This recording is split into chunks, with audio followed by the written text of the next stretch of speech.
kishe meya witwa ari. 아유, 얘기 들었습니다. numvishe 빠졌다고? wabuze gato ngo upfa ariko sha bari bakwiciye muri gereza. 현재 집드는 사람 있어요? hari umuntu washobora kuba yabikoze ukuri hafi kuki ari kuri hano buri gihe? 아니 뭐 여기 내 거래처인데요 뭐. hano niho abakiriya banjye batuye muri gereza. 자, 공부했다. wahe gasopo ntuzagaruke. 겁니까? ese ntabwo ushaka umwavoka mushya? 당신 vana ugende.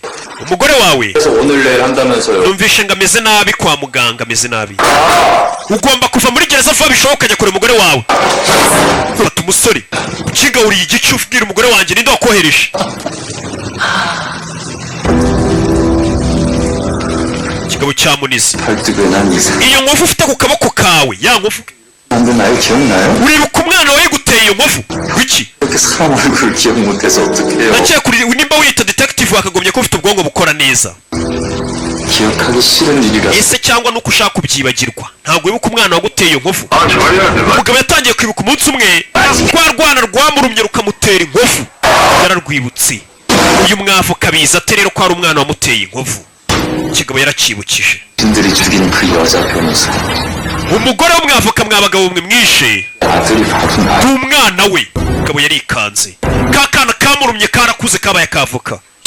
아들이 umwana we cyane. 보시다. uko ubibona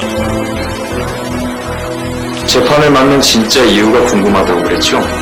wavuze ngo urashaka kumenya impamvu nshaka gukorana nawe. 내가 감옥에서 꺼내주길. ndashaka kugusohora muri gereza ubundi nkakwica wageze hanze. 없앨 순 없잖아. kuko n'ubundi ntacyo nakorera umurambo. 미친 aramutuka. ese urashaka umufunguza ubundi akabona kumwica. 새끼를. ngiye kukwica kandi mu gihe uri muzima. apana mo hano ntabwo nakwicira muri gereza. ndashaka kuzakwicira hanze ya gereza. umugabo arikanga. barenzi umva nkubwire wa kigoryiwe. kana kamurumye kakiri gato karakuze kaje kwihorera. bitekerezeho. ufunguze muri gereza nzakwicira hanze ya gereza cyangwa se uzapfira